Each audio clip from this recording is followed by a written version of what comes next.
പഴക്കം നിർണ്ണയിക്കാനാവാത്തൊരു സ്വർണ്ണ വിഗ്രഹം അത്. വർഷത്തിലൊരിക്കൽ കുടുംബക്ഷേത്രത്തിൽ കൊണ്ടുപോയി പ്രത്യേക പൂജ നടത്താൻ വേണ്ടി മാത്രമേ അതിവിടുത്തെ പൂജാമുറിയിൽ നിന്ന് പുറത്തെടുക്കാറുള്ളൂ. എപ്പോഴാണ് വിഗ്രഹം കാണാതായത്? ഇന്നലെ സന്ധ്യാനാമം ചൊല്ലുമ്പോഴും വിഗ്രഹം പൂജാമുറിയിൽ തന്നെ ഉണ്ടായിരുന്നു. പ്രത്യേകിച്ച് നിങ്ങൾക്ക് ആരെങ്കിലും സംശയമുണ്ടോ? സംശയമുണ്ടോ എന്ന് ചോദിച്ചാ... എക്സ്ക്യൂസ് മീ സർ, 1 മിനിറ്റ്. ഇവിടുത്തെ ഒന്നാം പാപ്പാൻ ഇന്നലെ പൂജാമുറിയിലേക്ക് കയറി പോകുന്നത് ഞാൻ കണ്ടു. എപ്പോഴാണ്?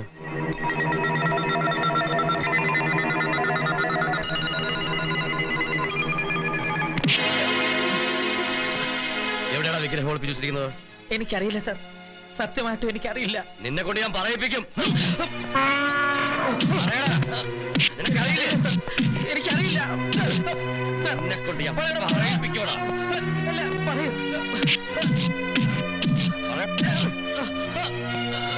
എനിക്കറിയില്ല സർ, സത്യം അറിയില്ല. ആരെങ്കിലും പറയൂ. പറയടാ.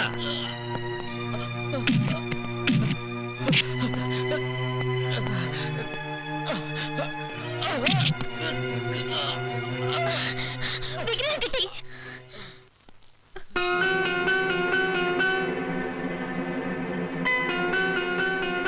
വിനീതയുടെ അലമാരിയിലുണ്ടായിരുന്നു. ഇപ്പോഴാ ഓർത്തത്. ഇന്നലെ ഞാൻ വിഗ്രഹം തുടച്ച് വൃത്തിയാക്കാനായി... I'm sorry sir. This is too much, madam. I am sorry, Sangarankuti.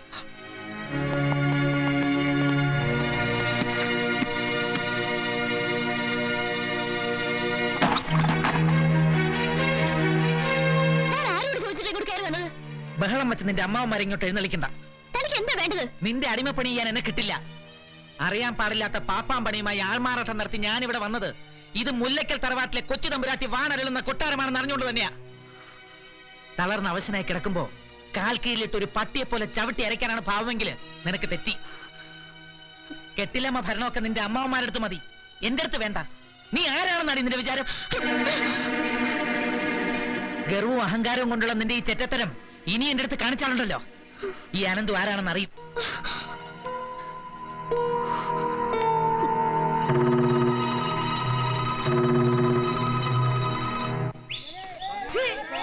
കന്നുകാലി മത്സരത്തിന്റെ തന്തയാണ്. അവസരം കിട്ടിയാൽ ആനയല്ല, എരുമയെ വേണമെങ്കിലും ഈ മത്സരം നടക്കും. എന്താ ചേട്ടാ പ്രശ്നം? അല്ല ശങ്കരൻകുട്ടി തന്നെ പറ.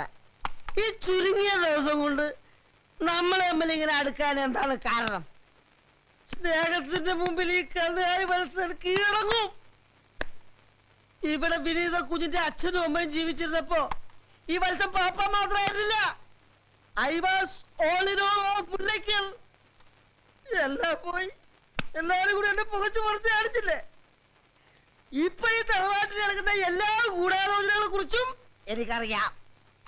വിനീത കുഞ്ഞിന്റെ ജീവൻ പോലെ അപകടത്തിലാണ്. ആരാണ് പിന്നിലെന്നും എനിക്കറിയാം. അയ്യോ, എന്നെ തന്നെ മറന്ന് ഞാൻ എന്തൊക്കെയോ പറഞ്ഞുപോയി.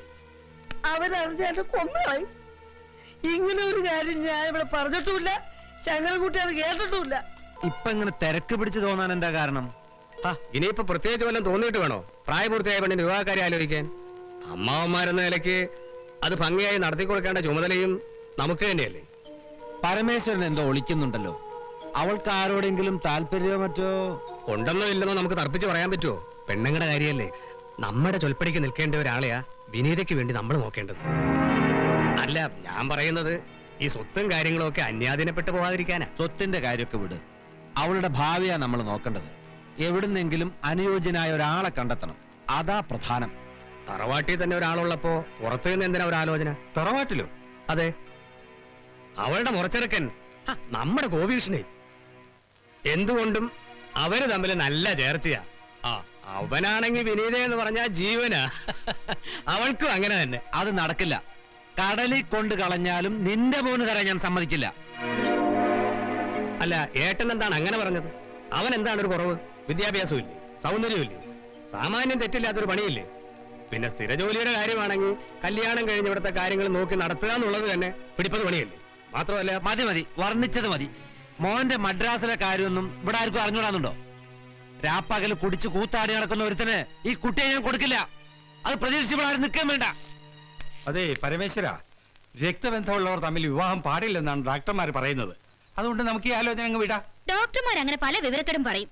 എന്നിട്ടും ആരും ഒരിടത്തും മുറപ്പെണ്ണിനെ കിട്ടുന്നില്ലെന്നാണോ? അതുകൊണ്ട് ആകാശം ഇടിഞ്ഞു വിടുന്നെങ്കിലും വീഴട്ടെ. അതിപ്പോ നടന്നില്ലെങ്കിൽ ആകാശം ഇടിഞ്ഞു വീഴാൻ പോണില്ല. ഇങ്ങനെയുള്ള സമയത്ത് ചെവിക്ക് യാതൊരു കുഴപ്പമില്ല. ഏയ് ഒന്നും പറഞ്ഞില്ല. നിങ്ങൾ ഇങ്ങനെ കുന്തം വിഴുങ്ങി പോലെ നിന്നിട്ട് ഒരു കാര്യമില്ല മനുഷ്യ. ഇതിനെന്തെങ്കിലും ഒരു വഴി കണ്ടേ പറ്റൂ. ഏട്ടന്മാരിങ്ങനെ കടമ്പിടുത്തം പിടിച്ചാ ഞാൻ എന്ത് ചെയ്യാനാ? നമ്മുടെ മോൻ വിനീതയെ കല്യാണം കഴിച്ചില്ലെങ്കിൽ ഇക്കണ്ട സ്വത്ത് മുഴുവൻ വല്ല അണ്ടന്റെ അടകോടന്റെയും കൈ ചെന്ന് പെടും. ആ ചില വഴികളൊക്കെ ഞാനും കണ്ടിട്ടുണ്ട്.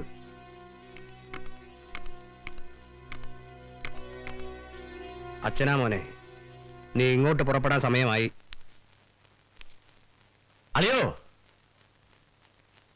എവിടെ പോയാവോ? അച്ചോളിയിലില്ല ഇവിടെ. ആരാ മനസ്സിലായില്ല? അച്ചുവേട്ടന്റെ ആരുമല്ല, എനിക്ക് പുള്ളിക്കാരൻ ജസ്റ്റ് ഒന്ന് കണ്ടാ കൊള്ളായിരുന്നു. അച്ചുവളിയെന്നൊക്കെ വിളിച്ചപ്പോ ഞാൻ കരുതി അല്ല, അത് ഞങ്ങൾ കോളേജിൽ പഠിച്ചിരുന്ന കാലത്ത് പരസ്പരം അളിയാന്ന് വിളിച്ചിരുന്നേ. അതിന് അച്ചുവേട്ടൻ കോളേജിലെ പോയിട്ടില്ലല്ലോ. അതെനിക്കറിയാം. അതിന്റെ വിഷമം പുള്ളി എപ്പോഴും എന്നോട് പറയാറുണ്ടേ. ഞാൻ അച്ചു ആശാന്റെ ക്ലോസ് ഫ്രണ്ടാ ബലരാമൻ. അഡ്ജസ്റ്റ്മെന്റ് ബലരാമൻ എന്ന് പറഞ്ഞാൽ എല്ലാരും അറിയും. ആശാനോട് ഉണ്ടായിരുന്നു. ആരായിട്ടാ ഇയാള്? ഇത് നമ്മുടെ കൂപ്പിലെ സൂപ്പർവൈസറാ. ഏട്ടന്റെ അടുത്ത കൂട്ടുകാരനാണെന്നാണല്ലോ എന്നോട് പറഞ്ഞത്. ആ കൂട്ടുകാരനും കൂടിയാണ്. അതുകൊണ്ട് സൂപ്പർവൈസർ അല്ലാതാവോ? വല്യേട്ടൻ നിന്നെ അന്വേഷിക്കുന്നുണ്ട്. അങ്ങോട്ട് തന്നെ. നിന്നെ ആരാ ഇങ്ങോട്ട് കെട്ടിയെടുത്ത്? ഇങ്ങോട്ട് വന്നേ അളിയൻ. അളിയനെ അങ്ങോട്ട് കണ്ടിട്ട് ദിവസം അത്രേ. മാലതി ചേച്ചി ഇരുത്തി പൊറപ്പിക്കണില്ല. കൈയോടെ കൂട്ടിക്കൊണ്ടില്ലെന്ന് പറഞ്ഞ് എന്നെ വിട്ടിരിക്കണേ. നീ ആദ്യം അളിയാന്നുള്ള വിളി ഒന്ന് നിർത്തുന്നുണ്ടോ? ഇത് ആരെങ്കിലും കേട്ട എന്റെ ജീവിതം തൊലഞ്ഞ്. എത്ര കാലം എന്ന് വെച്ചെങ്ങനെ പേടിച്ച് കഴിയാ? വേണ്ട, എനിക്കൊരു രഹസ്യ ഭാര്യയും ഇങ്ങനൊരു തലതെറിച്ച അളിയനുണ്ടെന്ന് ഈ നാട് മുഴുവൻ ചെണ്ട കൊട്ടി അറിയിക്കാം. കാര്യം എന്താണെന്ന് വെച്ചാ പറഞ്ഞു തൊലച്ചിന്റെ ബലരാമ. അത് ഇവിടുത്തെ കല്യാണാലോചനയുടെ കാര്യമൊക്കെ മാലതി ചേച്ചി അറിഞ്ഞു. അളിയൻ എന്തെങ്കിലും മണ്ടം തീരുമാനം എടുക്കുന്നതിന് മുമ്പ് അളിയനെയും കൂട്ടി വീട്ടിലോട്ട് ചെല്ലണമെന്നാ മാലതി ചേച്ചി പറഞ്ഞിരിക്കുന്നത്. അളിയന് ബുദ്ധി ഉപദേശിച്ചു തരാൻ എന്നെയും ചേച്ചിയും വെല്ലാൻ ആരുമില്ലെന്നറിയാലോ. ബുദ്ധിയല്ല, കൊനഷ്ട ബുദ്ധി. ഓ, ഇല്ലെങ്കിൽ ആ സമയത്ത് നിന്റെയൊക്കെ ഭീഷണിക്ക് വഴങ്ങി ഞാൻ മാലതിയുടെ കത്തി താലി കിട്ടുമായിരുന്നു. ദേ ഒരുമാതിരി ചെറ്റ വർത്താനം പറഞ്ഞ് ഞാൻ മാലതി ചേച്ചിയോടൊന്ന് പറയട്ടെ. ചതിക്കല്ലേ ബലരാമ. നീ വിട്ടോ, ഞാൻ എത്രയും പെട്ടെന്ന് അങ്ങോട്ട് എത്തിക്കോളാന്ന് മാലതിയോട് പറ. അപ്പൊ അളിയന് അളിയം വേണ്ട. അപ്പൊ അച്യുനായർക്ക് വിവരമുണ്ട്. ഗോപികൃഷ്ണൻ വിനീതയെ കല്യാണം കഴിക്കുന്നതില് നിങ്ങൾക്കൊരു എതിർപ്പില്ലെന്ന് അവരോട് പറയണം. എന്ത് മണ്ടത്തരാ നീ പറയുന്നേ? പിന്നെ പരമേശ്വരന്റെ അവന്റെ ഭാര്യയുടെ ഔദാര്യത്തിന് ഞാൻ അവിടെ കഴിയേണ്ടി വരും, പട്ടിയെ പോലെ. ഷോ കഷ്ടം. ഇടോ മനുഷ്യ, കല്യാണത്തിന് സമ്മതിക്കണമെങ്കിൽ നമുക്ക് ചില കണ്ടീഷനൊക്കെ ഉണ്ട്. എന്ത് കണ്ടീഷൻ?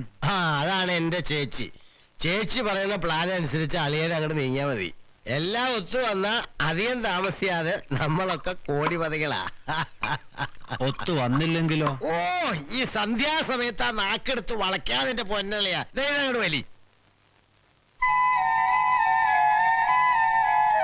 ഇതുവരെ നിങ്ങളോടൊക്കെ ഇക്കാര്യം മറച്ചു വയ്ക്കേണ്ടി വന്നതിൽ എനിക്ക് വിഷമമുണ്ട്. ഒരു പ്രത്യേക സാഹചര്യത്തിൽ അങ്ങനെ ഒരു ബന്ധം വേണ്ടി വന്നു. നാട്ടുനടപ്പനുസരിച്ച് കല്യാണം നടത്തിയിട്ടില്ലെങ്കിലും മാലതി ഇന്ന് എന്റെ ഭാര്യയാണ്.